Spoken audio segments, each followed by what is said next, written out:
Johnny এটির পক্ষ থেকে সবাইকে স্বাগতম। আশা করি সবাই ভালো আছেন। আজকের এই ভিডিওটি আমি স্পেশালি তৈরি করছি এমপিওভুক্ত শিক্ষা প্রতিষ্ঠানের শিক্ষক কর্মচারীবৃন্দের জন্য। আপনারা অলরেডি জানেন যে এমপিওভুক্ত শিক্ষক কর্মচারীগণের বেতন ও ভাতাদির অর্থ ইএফটিতে প্রেরণের লক্ষ্যে মাধ্যমিক ও উচ্চশিক্ষা অধিদপ্তর একটি উদ্যোগ গ্রহণ করেছে এবং একটি নির্দেশনা জারি করেছে। তো এই নির্দেশনাটিতে 2 নম্বর অপশনে বলা হয়েছিল এসএসসি বা দাখিল বা সমমান সনদ অনুযায়ী শিক্ষক কর্মচারীগণের নাম, এসএসসি বা দাখিল বা সমমান সনদপত্র, এমপিও শিট ও জাতীয় পরিচয়পত্রের নাম একই রকম থাকতে হবে। তো এই বিষয়টি নিয়ে অনেকেই অনেক ঝামেলায় পড়েছিলেন। অনেকেরই দেখা যায় যে একাডেমিক সার্টিফিকেটের সাথে এবং জাতীয় পরিচয়পত্রের নামের সাথে এমপিও শিটের নামের মিল নেই। তো এর জন্য অনেকেই অনেক দুশ্চিন্তায় পড়েছিলেন। এর জন্য আপনারা কি কারেকশনের জন্য অনলাইনে আবেদন করবেন নাকি হার্ড কপি প্রেরণ করতে হবে? তো আপনাদের এই সকল দুশ্চিন্তার অবসান ঘটিয়ে মাধ্যমিক ও উচ্চশিক্ষা অধিদপ্তর ইএফটি ইনফরমেশন আপডেট নামে একটি অপশন চালু করেছে। আপনারা ইএফটি ইনফরমেশন আপডেট এই অপশনটি ব্যবহার করে আপনাদের এমপিও ডাটাবেজের সকল তথ্যই আপনারা আপডেট করে নিতে পারবেন। তো আমরা এই ভিডিওটিতে পুরো প্রসেসটি দেখব। তার আগে একটা কথা বলে নিই, যারা এই চ্যানেলটি এখনও সাবস্ক্রাইব করেননি প্লিজ চ্যানেলটি সাবস্ক্রাইব করবেন এবং পাশে থাকা বেল আইকনটিতে ক্লিক করে রাখবেন যেন নতুন নতুন ভিডিও আপনি সবার আগে পেয়ে যান। আর এই ভিডিওটি ভালো লাগলে অবশ্যই লাইক দিতে ভুলবেন না। তো চলুন আমরা ধাপে ধাপে দেখে নেই প্রসেসটি কিভাবে এমপিও ডাটাবেজে ইনফরমেশন আপডেট করা যায়। তবে একটা রিকোয়েস্ট থাকবে সবার কাছে, ভিডিওটি না টেনেই একদম শেষ পর্যন্ত দেখতে থাকুন। তো প্রথমেই আপনাকে যে কাজটি করতে হবে, আপনার কম্পিউটার বা ল্যাপটপকে ইন্টারনেট সংযোগ দিয়ে নেবেন। তারপর চলে যাবেন আপনার পছন্দের যে কোনো একটি ব্রাউজারে। আমি গুগল ক্রোমে চলে গেলাম। এখানে গিয়ে ইউআরএল সেকশনে লিখুন emis.gov.bd। আপনার সামনে এরকম একটি ইন্টারফেস ওপেন হবে। এখান থেকে আপনি সরাসরি চলে যাবেন লগইন অপশনে। লগইন অপশনে আসার পর দেখতে পাবেন এখানে ইউজার নেম এবং পাসওয়ার্ড চাওয়া হচ্ছে। আপনি অবশ্যই আপনার প্রতিষ্ঠান প্রধানের কাছ থেকে সংগ্রহ করে নেবেন। তো আমি দিয়ে দিচ্ছি।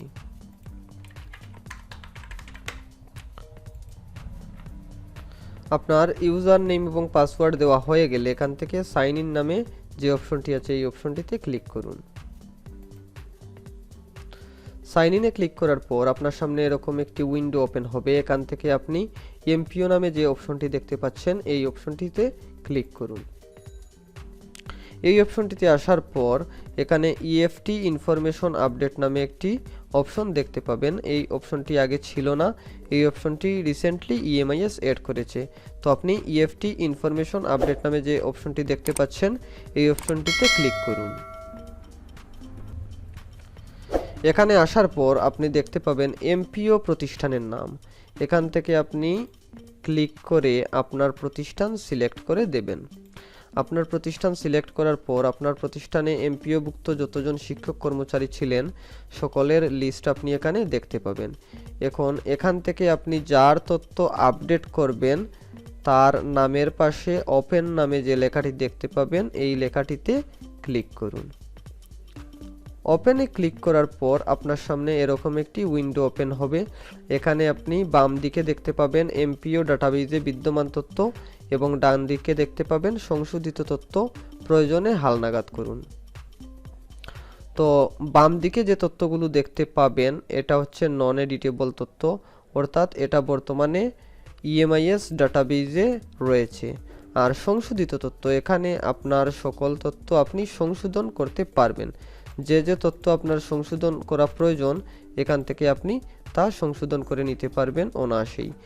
এখানে পিতার নাম, মাতার নাম, জাতীয় পরিচয়পত্র দেয়া নেই। এখানে আপনারা অবশ্যই আপনাদের পিতামাতার নাম, জাতীয় পরিচয়পত্র দিয়ে নেবেন এবং যে সকল ইনফরমেশন আপনাদের কাছে আছে সকল ইনফরমেশনই আপনারা এখান থেকে অবশ্যই আপডেট করে নেবেন। সকল তথ্য আপডেট করার পর চলে আসবেন একদম নিচে। এখানে একটি নোটিশ দেখতে পাবেন, I hereby declare that the information given in this application is true and correct। পুরো লেখাটি আপনারা পড়ে নেবেন, তারপর এখান থেকে টিকমার্ক দিয়ে দেবেন। টিকমার্ক দেওয়ার পর চলে আসবেন একদম উপরে। উপরে এসে সেভ এজ ড্রাফট নামে একটি অপশন দেখতে পাবেন। এখানে আপনারা ক্লিক করবেন। এখানে ক্লিক করার পর আপনাদের তথ্যটি ড্রাফট হিসেবে সেভ হবে।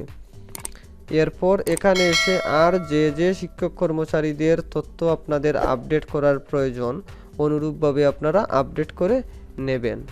সকলের তথ্য আপডেট করা হয়ে গেলে এখান থেকে এমপিও ভুক্তির তারিখ আপনার প্রতিষ্ঠানের প্রথম এমপিও ভুক্তির তারিখ এখানে দিয়ে দেবেন। তারপর এখান থেকে সাবমিট লেখাটিতে ক্লিক করলেই আপনাদের যে সকল শিক্ষক কর্মচারী বৃন্দের আপডেটের জন্য আবেদন করেছিলেন সকল আবেদন সাবমিট হয়ে যাবে। আমি এখন দেখাচ্ছি না, কারণ এই অপশনটি এখনো পুরোপুরি কার্যকর হয়নি। যখন এই অপশনটি পুরোপুরি কার্যকর হবে তখন এ নিয়ে আমি পুরো একটি ভিডিও তৈরি করে আপনাদের উপহার দেব। দেখুন এখানে EFT ইনফরমেশন আপডেট ইনবক্স নামে যে অপশনটি আছে এই অপশনটিতে ক্লিক করার পর একটি মেসেজ শো করছে, an error occurred while processing your request। এই অপশনটি আসলে এখনো পুরোপুরি কার্যকর হয়নি। আশা করি খুব তাড়াতাড়ি এই অপশনটির মাধ্যমে আমরা কাজ করতে পারবো। আর আপনারা যারা টেনশনে ছিলেন যে আপনাদের নামের ভুল বা অন্যান্য তথ্যাদিতে ভুল, EFTতে কোনো জটিলতা হবে নাকি, এই টেনশন করার আর কোনো দরকার নাই। আসলে ইতোমধ্যে এই সিস্টেমটি চালু হয়ে গেছে। আপনারা সবাই ভালো থাকুন আর পরবর্তী ভিডিওর জন্য অপেক্ষা করুন। আমি একটি পূর্ণাঙ্গ ভিডিও এই বিষয়ের উপর তৈরি করব। সবাই ভালো থাকবেন, সুস্থ থাকবেন। আর চ্যানেলটি যারা এখনও সাবস্ক্রাইব করেননি প্লিজ চ্যানেলটি সাবস্ক্রাইব করেন এবং পাশে থাকা বেল আইকনটিতে ক্লিক করে রাখুন। আর এই ভিডিওটি ভালো লাগলে লাইক দিতে অবশ্যই ভুলবেন না। আর যদি কিছু জানার থাকে বা বুঝতে অসুবিধা হয় তাহলে কমেন্ট সেকশনে আপনি জানাতে পারেন। আমি যথাসাধ্য হেল্প করার চেষ্টা করব। সবাই ভালো থাকবেন, সুস্থ থাকবেন।